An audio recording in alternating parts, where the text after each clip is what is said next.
자, 오늘 우리에게 주신 하나님 말씀 함께 보시겠습니다. 자, 오늘 우리에게 주신 하나님 말씀은 로마서 7장입니다. 오늘 로마서 17번째 시간이죠. 로마서 7장.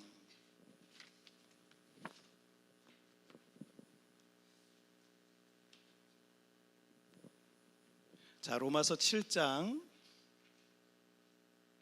1절부터 13절까지의 말씀. 로마서 7장 1절부터 13절까지의 말씀.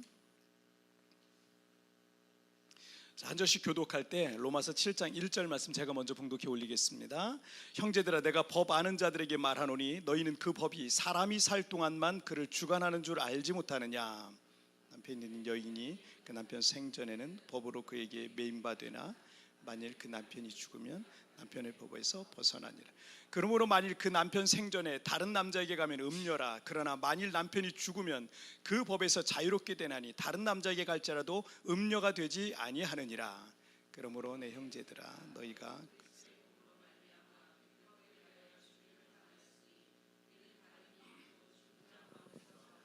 에게 가서 우리가 하나님을 위하여 열매를 맺게 하려 함이라. 우리가 육신에 있을 때에는 율법으로 말미암는 죄의 정욕이 우리 지체 중에 역사하여 우리로 사망을 위하여 열매를 맺게 하였더니 이제는 우리가 얽매였던 것에 대하여 죽었으므로 율법에서 벗어났으니 이러므로 우리가 영의 새로운 것으로 섬길 것이요 율법 조문에 묵은 것으로 아니할지. 그런즉 우리가 무슨 말을 하리요? 율법이 죄냐? 그럴 수 없느니라. 율법으로 말미암지 않고는 내가 죄를 알지 못하였으니 곧 율법이 탐내지 말라 하지 아니하였더라면 내가 탐심을 알지 못하였으리라. 그러나 죄가 기회를 타서 계명으로 말미암아 내 속에서 온갖 탐심을 이루었나니 이는 율법이 없으면 죄가 죽음. 전에 율법을 깨닫지 못했을 때에는 내가 살았더니 계명이 이름에 죄는 살아나고 나는 죽었도다. 생명에 이르게 할 그 계명이 내게 대하여 도리어 사망에 이르게 하는 것이리요. 죄가 기회를 타서 계명으로 말미암아 나를 속이고 그것으로 나를 죽였는지라. 이로보건대 율법은 거룩하고 계명도 거룩하고 의로우면서 다 같이요. 그런즉 선한 것이 내게 사망이 되었느냐? 그럴 수 없느니라. 오직 죄가 죄로 드러나기 위하여 선한 그것으로 말미암아 나를 죽게 만들었으니 이는 계명으로 말미암아 죄로 심히 죄되게 하려 함이라. 아멘. 자, 오늘 말씀 제목 함께 읽겠습니다. 시작. 나는 죽고 예수로 사는 삶. 다시 한번 시작. 나는 죽고 예수로 사는 삶. 지난 그 10년간 세계 브랜드 파워 1위에 해당하는 애플은 전 세계 브랜드의 최고의 브랜드다 이런 평가를 오랫동안 지금 받고 있습니다. 이 애플은 21살의 스티브 잡스가 대학 다니다가 중퇴하고 그리고 1976년에 자신의 집 차고에서 친구들과 함께 공동 창업을 했어요. 그리고 애플은 7, 80년대 컴퓨터 시장의 1인자로 군림을 하게 됩니다. 하지만 이 스티브 잡스는 자신은 친구도 그렇고 워즈니악이라고 같이 동업한 친구 있잖아요. 그 친구도 엔지니어고 자기도 엔지니어고 막 이러니까 아무래도 이 영업을 이 회사를 이제 돈을 많이 벌게 하려면 좋은 이 경영자를 좀 모셔와야 되겠다. 그래서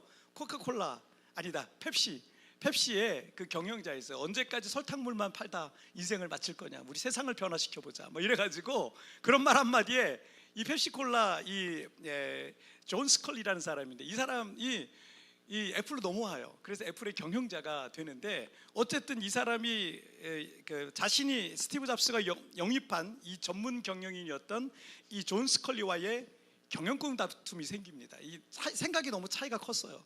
존 스컬리는 마치 콜라 팔듯이 이 컴퓨터를 팔려고 하는 그런 쪽으로만 너무 이게 마케팅 쪽으로만 너무 접근을 하고 스티브 잡스는 자기가 생각하고 있는 게 있는데 그게 너무 안 맞는 거예요, 서로. 그래서 이 경영권 다툼에 결국 밀려요. 존 스컬리한테 밀려가지고 자기가 자신이 창업한 이 회사에서 1985년 10년 만에 쫓겨나게 돼요. 그런데 스티브 잡스가 퇴사한 이후에 애플은 PC 시장에서 존재감을 잃기 시작합니다. 그래서 마이크로소프트가 이제 등장하면서 마이크로소프트가 한 컴퓨터 시장의 90%를 다 장악을 해버려요. 그전엔 애플이었어요. 근데 다 장악을 해버려요. 그리고 애플은 한 10% 정도밖에 그 시장에서 차지하지 겨우 그냥 유지만 하고 있는 거죠. 애플의 주가는 이 그 스티브 잡스가 나간 이후에 곤두박질 칩니다. 그리고 12년 뒤 그렇게 스티브 잡스가 없이 12년이 지났는데 12년 뒤 애플은 파산 직전까지 이제 가게 되는 거예요. 그래서 애플은 다시 스티브 잡스에게 손을 내밀게 됩니다. 그리고 1997년 이 스티브 잡스는 다시 경영자로 복귀를 하게 되죠. 스티브 잡스가 12년간 스티브 잡스가 없었던 이 12년간 애플은 혁신이라는 걸 잃어버린 회사로 변해 있었어요. 그래서 그 전에 이 애플 그 컴퓨터 말고도 여러 가지를 만들기 시작했습니다. 프린터도 만들고 디지털 카메라, 뭐 PDA 당시 유행했던 거죠. 스피커, 그리고 외장 하드 막 이런 거 만들어 팔았어요. 이거 컴퓨터 주변 기기들을 만들어 팔기 시작합니다. 그리고 그 심지어는 애플 로고를 붙인 그 윈드 서핑, 당시 미국에서 이 서핑이 굉장히 부자들이 원하는 그런 거예요. 애플 로고가 박힌 그 서핑 그 배 있잖아요. 그걸 팔았어요. 애플에서 와인병도 팔았어요. 그리고 또 장난감 자동차도 애플 로고 딱 박아가지고 장난감 자동차도 팔고, 그 다음에 무슨 그 서류 클립 있죠. 서류 클립도 팔고, 계산기도 애플 로고 박아서 팔고, 티셔츠 같은 거 애플 로고 해가지고 티셔츠도 팔고, 이런 회사로 12년 동안 그렇게 변해버린 거예요. 회사가 운영이 안 되니까 이것도 팔고 저것도 팔고 이것도 팔고 저것도 팔고 이렇게 돼버리면서 애플로서의 그런 어떤 정체성을 잃어버리는 이류 회사로 전락을 해버렸다는 거죠. 스티브 잡스가 복귀해서 몇 주 동안 이 제품 검토 과정을 거치다가 더 이상 참을 수 없는 지경이 되자 이제 그만해, 이건 미쳤지라고 소리를 질렀대요. 더 이상 이제 경영자로 복귀했잖아요. 근데 이거는 도저히 이 애플이라는 이 회사를, 애플이라는 회사가 원래 가고자 하는 그 방향과 너무 다르다라고 생각을 했던 겁니다. 그리고는 다 쳐냈어요. 다 잘라냈어요. 다 중단시키고 세네 가지 IT 관련 제품에만 집중하도록 회사의 구조를 단순화합니다. 물론 여기서 구조조정으로 한 3,000명 정도가 잘려요. 그리고 21세기 사람들의 생활을 완전히 바꿔놓는 혁신을 이룬 거예요. 오늘날의 세계 브랜드 파워 1위의 세계적인 회사로 애플을 변화시켰던 그 히스토리가 이렇게 돼 있어요. 여러분, 한때 아무리 잘 나가던 회사나 사람일지라도 과거의 영광에만 머물러서 새롭게 변화되지 않으면 여러분 몰락의 길로 들어설 수밖에 없어요. 또 과거의 모습을 고집하고 있는 사람이나 기업도 마찬가지예요. 그런데 여러분, 성경에서는요, 우리의 옛사람이 죽어야 예수님 안에서 새 사람이 나타나는 거예요. 옛사람이 죽지 않으면 우리는 교회를 왔다 갔다 해도 절대 새 사람이 우리 안에서 숨 쉴 수가 없어요. 사람들은 내가 죽으면 끝이라고 생각해서 두려워합니다. 그리고 그렇게 죽는 것을 싫어하고 주저주저합니다. 그런데 성경은요, 과거의 나인 옛사람이 죽을 때 우리는 하나님 안에서 새 사람으로 거듭날 것을 우리에게 말씀하시고 있는 것입니다. 자, 우리 첫 번째 주제부터 한번 보실게요. 함께 읽겠습니다. 시작. 내가 살았을 때 맺는 열매. 다시 한번 시작. 내가 살았을 때 맺는 열매. 이 바울 사도는 율법과 믿음에 대한 문제를 계속 다루고 있습니다. 자, 5절 말씀을 한번 보실게요. 5절 읽겠습니다. 시작. 우리가 육신에 있을 때에는 율법으로 말미암는 죄의 종욕이 우리 지체 중에 역사하여 우리로 사망을 위하여 열매를 맺게 하였더니. 자, 우리가 육신에 있을 때에는, 이 말은 유대인들은 율법을 통해서 구원받으려고 하는 행위적 구원관을 갖고 있었어요. 지금도 사실은 이런 행위적 구원관을 갖고는 기독교계의 기독교 계통의 어떤 다른 천주교도 비슷한 계열이 흐르고 있고요. 그 다음에 이단들 중에서도 그런 것들이 있어요. 그래서 행위적 구원을 강조를 합니다. 그런데 이 말씀에 보면 그런 구원관을 갖고 있을 때 율법으로 말미암는 죄의 종욕이 우리 지체 중에 역사하여 라고 말씀하고 있어요. 자, 유대인들의 구원관은 율법적 구원관, 행위에 의한 구원을 말해요. 이걸 지켜야 구원받는다, 이걸 지켜야 구원받는다, 이거예요. 자, 쉽게 말해서 안식일을 지켜야 된다, 11조를 해야 된다, 절기를 지켜야 된다, 십계명을 지켜야 된다, 그래야 구원받는다 라고 말해. 그런데 여러분, 이건 구원과 관계없는 거예요. 사실은 우리 기독교는요. 그런데 율법적 구원관은 이런 거예요. 그런데 우리는 십계명을 비롯해서 하나님의 말씀인 율법을 지키는 건 믿음의 사람으로서는 당연한 거잖아요. 당연한 건데 왜 이런 걸로 구원받을 수 없다고 라고 생각을, 또 의문을 가질 수가 있는 거죠. 그런데 율법으로 말미암는 죄의 정욕이라고 기록하고 있으니까 하나님의 말씀은 선한 건데 이 선한 율법이 죄에 빠지게 하는 원인 제공을 하는 건가? 라는 또 막 이 로마서를 읽고 있는 사람들이 지금 막 혼란스러울 것 같아요. 자, 하지만 7절 말씀을 볼게요. 7절 말씀 읽겠습니다. 시작. 그런즉 우리가 무슨 말을 하리요? 율법이 죄냐? 그럴 수 없느니라. 율법으로 말미암지 않고는 내가 죄를 알지 못하였으니 곧 율법이 탐내지 말라 하지 아니하였더라면 내가 탐심을 알지 못하였으리라. 자, 5절 말씀은 좀 전에 읽었던 우리 5절 말씀은 그런 말씀이 아니라는 걸 7절에서 말씀하고 있는 거예요. 율법은 죄도 아니고 죄를 짓게 하는 원인을 제공하는 것도 아니다. 율법을 통해서 죄를 깨닫게 해주는 역할을 한다라고 말씀하고 있는 거예요. 9절 말씀도 보실게요. 시작.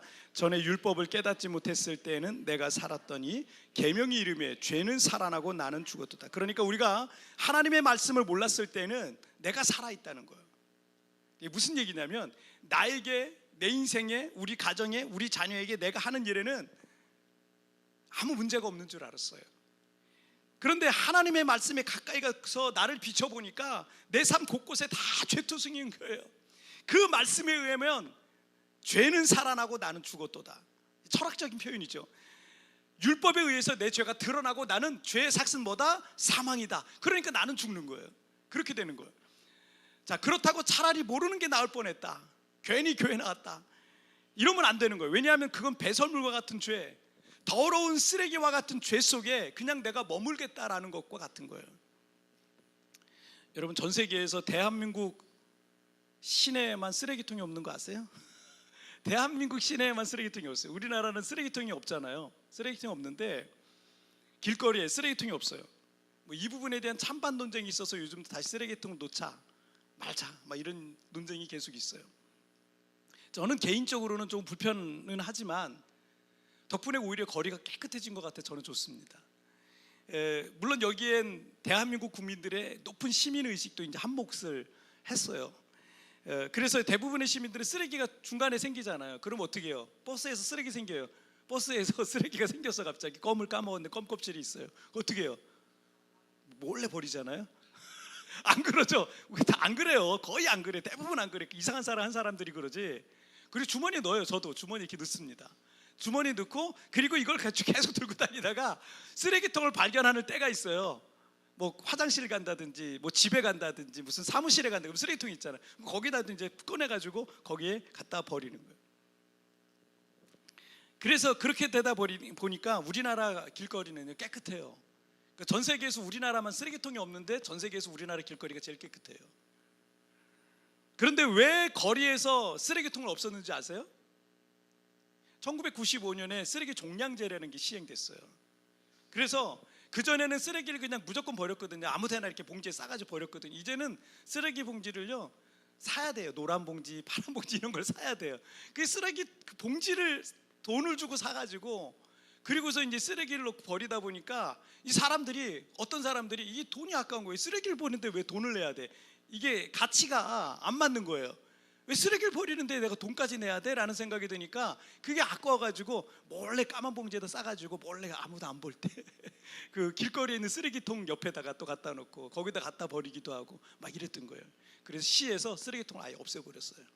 왜냐하면 그 쓰레기통이 자꾸 넘쳐나는 거예요. 그리고 쓰레기통 주변에는 막 계속 쓰레기가 또 쌓이기 시작하는 거예요.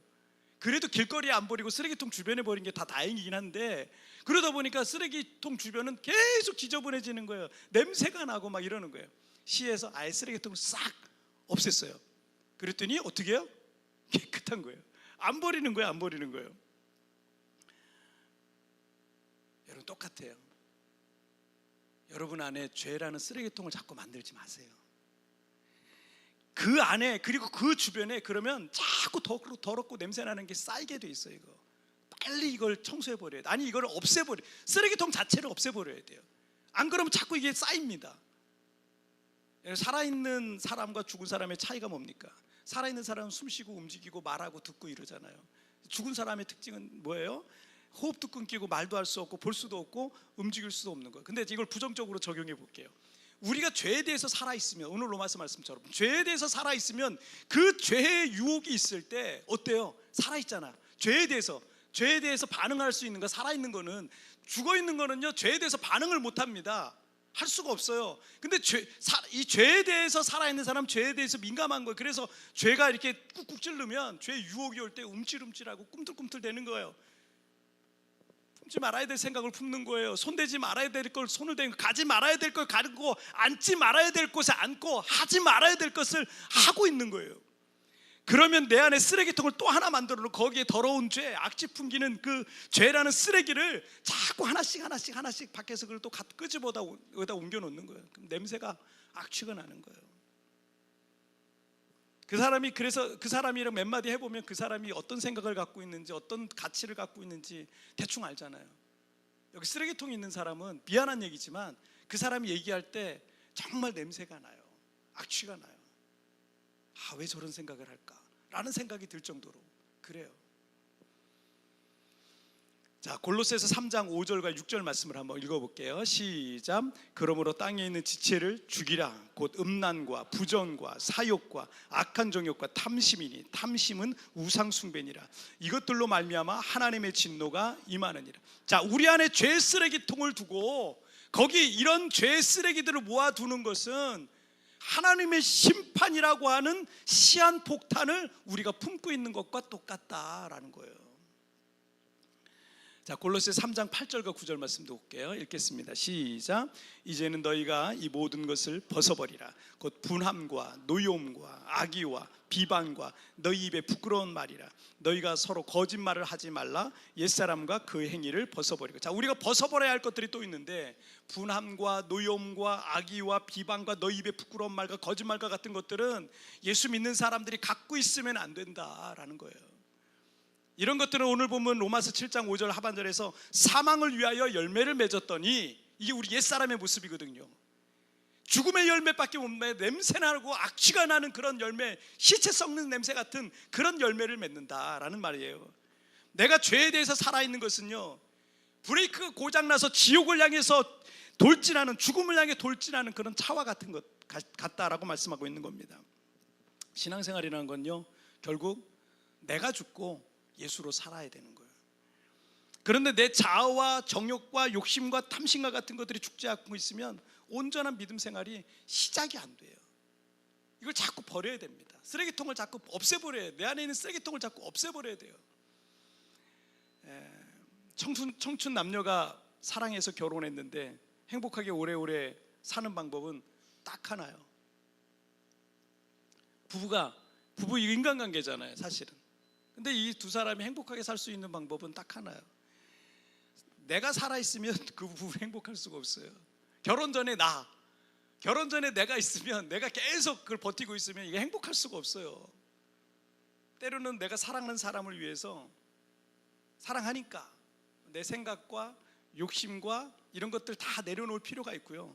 배우자를 위해서 내가 먼저 희생하고 섬기면 여러분 그 관계 문제될 게 없더라고요. 물론 한쪽에서만 그러면 희생하는 쪽은 너무 힘들죠. 한쪽에서만, 일방적이면. 하지만 함께 그렇게 조금씩 양보도 하고 배려도 하고 먼저 섬기고 희생하면 사랑이 더 깊어지게 되어 있는 거예요. 족보를 연구하는 알버트 윈십이라는 학자가 죽스와 에드워드, 교육과 유전에 관한 연구라는 책을 통해서 18세기에 이 상반된 삶을 살았던 두 인물의 후손을 추적해서 어떤 차이가 나는지를 보여줍니다. 그 연구에서 보여주고 있는데, 언젠가 제가 한번 말씀드렸는데, 이 막스 죽스는요, 술집으로 크게 성공한 거부였어요. 큰 부자였어요. 그리고 조나단 에드워드는 저도 참 존경하는 목사님인데, 청교도 신앙으로 당대 회개와 부흥운동을 주도했던 아주 훌륭한 그런 목사님이셨어요. 그런데 여러분, 죽스의 후손은요 총 560명이 태어났어요. 560명이 태어났는데 거지가 310명이었대요. 아니, 그렇게 큰 부자였는데 다 날려먹은 거예요. 310명이 거지였고, 범죄자가 150명이었고, 살인자가 7명, 술주정뱅이가 100명, 창녀 여자 후손이 상당수가 있었고, 문맹자, 글을 모르는 사람이 후손의 절반 이상이었다. 18세기니까 그럴 수 있겠죠. 18세기, 19세기는 많은 분들이 우리나라도 마찬가지였겠죠. 반면에, 그런데 여러분, 에드워즈의 후손은 어땠는지 아세요? 일단은 1394명, 2.5배 정도 자손이 많아요. 자손이 많다는 얘기는 그만큼 그 가정이 평안하고 행복했다, 단란했다, 이런 얘기를 말하죠. 대학 총장이 13명 나왔어요. 대학 교수가 65명이 나왔어요. 상원의원이 3명이 나오고 주지사가 3명이 나오고 판사가 39명이 나오고 변호사가 100명이 나오고 외과 의사가 56명이래요. 군대 장교가 75명, 선교사, 목사, 작가가 100명이 나오고요. 공직자가 80명, 부통령도 있었어요. 얼마나 큰 차이가 있습니까? 후손이라고 하면 어떤 사람이 어떤 인생을 살았는지를 단적으로 보여주는 그 열매 아닙니까? 우리가 죄에 대해서 살아있어서 그 속에서 살아가는 것이 내 당대에만 영향을 미치는 게 아니에요. 내 때에만 있는 게 아니에요. 아버지가 엉터리로 살면, 어머니가 변화되지 않고 살면 그 죄가 자녀들에게로 계속 유전될 수도 있다는 것을 여러분 두려운 마음으로 우리가 받고 있어야 됩니다. 버려야 됩니다. 우리 안에 있는 쓰레기통을 버려야 됩니다. 그래야 그것이 우리 후손들에게 복으로 가는 거예요. 자, 우리 두 번째 주제 한번 보실까요? 읽겠습니다. 시작. 예수로 살 때 맺는 열매. 다시 한번 시작. 예수로 살 때 맺는 열매. 자, 바울 사도는 2절부터 3절을 통해서 율법과 죄에 관한 것을 하나의 비유로 말하고 있는데, 남편 있는 여인은 법적으로 한 남자의 아내지만 만약 남편이 죽으면 그 아내는 법적으로 다른 남자와 재혼을 한다고 해도 이것은 아무 문제가 될 것이 없다. 이건 죄가 아니다 라고 말하고 있어요. 이 비유를 얘기해요. 자, 이걸 이제 율법과 우리를 통해서 얘기를 하는 건데, 4절 말씀을 한번 보실게요. 4절 읽겠습니다. 시작. 그러므로 내 형제들아, 너희도 그리스도의 몸으로 말미암아 율법에 대하여 죽임을 당하였으니 이는 다르니 곧 죽은 자 가운데서 살아나신 이에게 가서 우리가 하나님을 위하여 열매를 맺게 하려 함이라. 자, 율법이라는 것은 우리를 정죄하는 겁니다. 율법을 몰랐을 때는 과거에 저질렀던 죄가 죄인 줄도 모르고 살았어요. 그렇죠? 우리가 교회 밖에 있을 때는. 하지만 하나님의 말씀인 율법을 알게 됐어요. 하나님 말씀을 알게 된 이후부터는요, 죄가 너무도 많은 거예요. 그래서 그 죄는 우리에게 죄의 색은 사망이다, 너는 지옥의 판결을 피할 수 없다 라고 정죄를 합니다. 자, 그게 율법의 기능이라는 거예요. 너는 죄의 심판을 받을 수밖에 없다라는 거죠. 그런데 이 구절에 보니까 너희도 그리스도의 몸으로 말미암아 율법에 대하여 죽임을 당하였으니 라고 말씀을, 사형 선고를 받은 거죠. 자, 즉 율법으로 정죄받은 우리를 위해서 예수님께서 십자가를 지심으로 대신 벌을 받으셨어요. 그러니까 희생과 죽음은 예수님께서 당하셨는데, 하나님께서 우리가 율법의 정죄에 대한 그 죽음의 벌을 이미 받은 것으로, 죄에 대한, 율법이 정죄했잖아요. 그 죄에 대한 벌을 예수님이 당하셨는데 그 벌을 우리도 받은 걸로 인정해 주신다라는 거예요. 자, 그리고 4절 하반절에서는 이는 다르니 곧 죽은 자 가운데 살아나신 이에게 가서 우리가 하나님을 위하여 열매 맺게 하려 함이라. 우리의 옛사람은 예수님께서 십자가 못 박혀 죽으실 때 죽었어요. 그리고 그때 우리의 죄도 함께 못 박혔어요. 그래서 이제는 죄의 열매와 죽음의 열매가 아니라 하나님을 위하여 열매 맺는 삶을 살게 되는 거예요. 하나님께서 기뻐하실 만한 그런 열매를 맺게 된다라는 거죠. 자, 6절 말씀을 쉬운 성경으로 한번 읽어볼까요? 시작. 그러나 이제 우리는 우리를 가둔 율법에 대해 죽고 율법으로부터 해방되었습니다.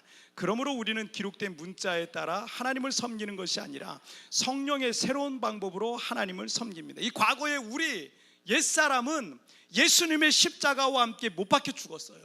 그래서 우리는 이제 성령의 새로운 방법으로 하나님을 섬기는 거예요. 믿는 자들에게는 하나님의 성령이 임하시고 그 성령께서 우리의 마음을 감동시켜 주시고 또 깨닫게 하시고 지혜를 주시고 또 삶을 살아갈 능력도 주시고 성령께서 하시는 그런 역할이에요. 자, 우리가 늘 하나님의 말씀을 통해서, 성경을 통해서 하나님의 뜻을 깨닫게 되지만, 혹시 여러분이 하나님의 말씀을 정확히 모를 수도 있을 거예요. 하지만 성령께서는 여러분이 예수님을 믿는다면 성령께서 여러분을 깨닫게 하실 거예요. 감동을 주실 거예요. 그 감동에 따라 순종하시면 됩니다. 나의 기쁨과 욕심이 아니라 하나님이 기뻐하시는 것이 무엇인지를 여러분 성령께서 가르쳐 주세요. 갈라디아서 2장 20절 말씀을 한번 볼게요. 읽겠습니다. 시작. 내가 그리스도와 함께 십자가에 못 박혔나니 그런즉 이제는 내가 사는 것이 아니요 오직 내 안에 그리스도께서 사시는 것이라. 이제 내가 육체 가운데 사는 것은 나를 사랑하사 나를 위하여 자기 자신을 버리신 하나님의 아들을 믿는 믿음 안에 사는 것이라. 이 말씀이 뭐냐면 나는 죽고 예수로 사는 삶이 시작이 되었다라는 거예요. 이미 우리의 과거의 옛사람은 죽었다라는 거죠.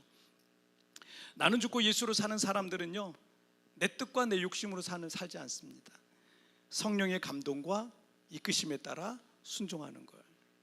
그래서 갈라디아서 5장 16절 말씀 읽겠습니다. 시작. 내가 이르노니 너희는 성령을 따라 행하라. 그리하면 육체의 욕심을 이루지 아니하리라. 자, 어떤 사람들은 믿음으로 사는 게 어렵다고, 쉽지 않다고 얘기하지만 사실 성경은 우리에게 매우 단순하게 말씀하고 있어요. 우리가 죄 짓지 않고 살려면, 우리가 죄인이 되지 않으려면 간단해요. 성령을 따라 행하는 거예요. 성령을 따라, 성령의 감동에 따라 행하는 거예요. 그러면 육체의 욕심을 이루지 아니하리라 라고 말씀하셨습니다. 내 생각이 아닌 성령의 감동에 따라 사시기를 바랍니다. 지난 주간에도 우리 성도님 한 분이 저에게 그러시는 거예요. 기도 중에 자꾸 어떤 감동이 자꾸 와서 저한테 오셔서, 목사님 이게 그냥 내 생각인지 하나님께서 제 마음에 주신 감동인지 잘 모르겠어요 그러시더라고요. 그래서 제가 집사님 그냥 순종하세요 라고 말씀드렸어요. 다른 때도 아니라 예배하면서 기도하면서 주신 감동이라면 성령의 감동일 가능성이 커요.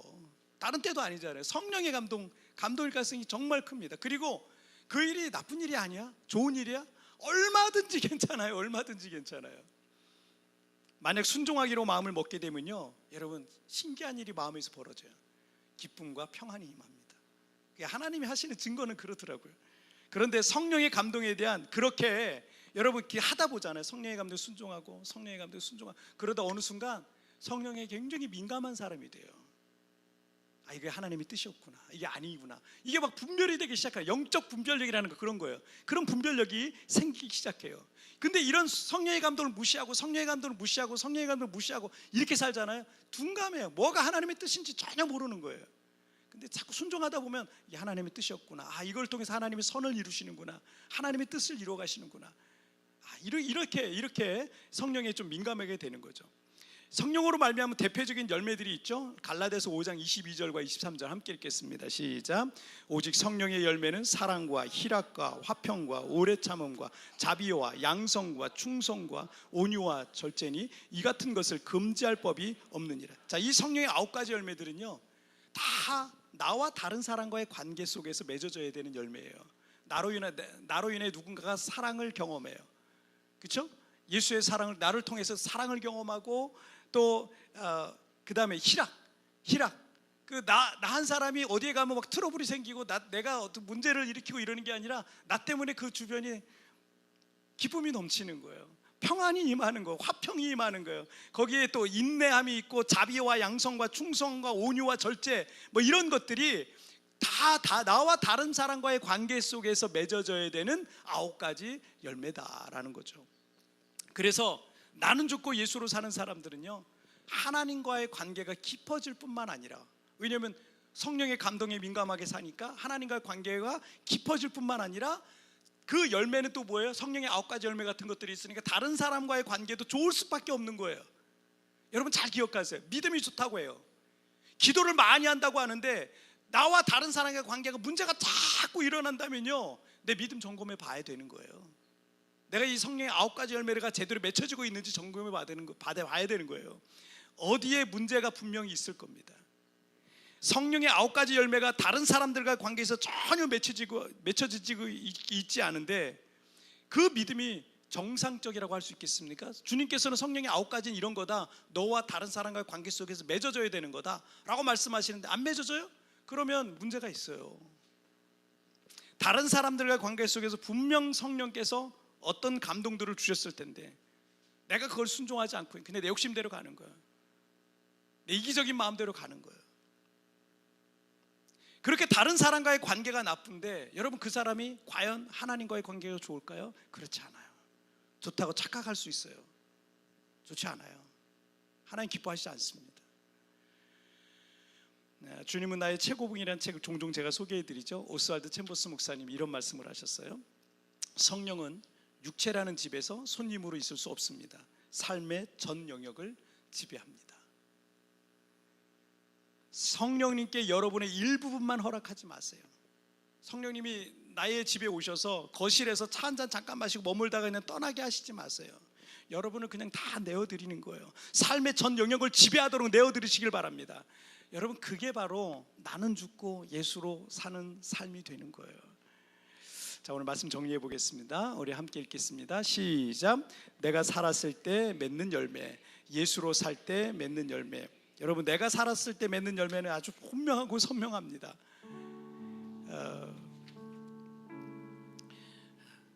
사망의 열매, 죽음의 열매라고 말해요. 나를 죽이면, 나는 죽고 예수로 살기 시작하면 생명의 열매들이 맺혀요. 성령의 9가지 열매 같은 열매들이 맺히기 시작합니다. 여러분, 나는 죽고 예수로 살 때 나와 나의 인생과 우리 가정 가운데 풍성하고 아름다운 열매들이 맺혀지게 될 줄 믿습니다. 함께 우리 찬양 같이 드리겠습니다.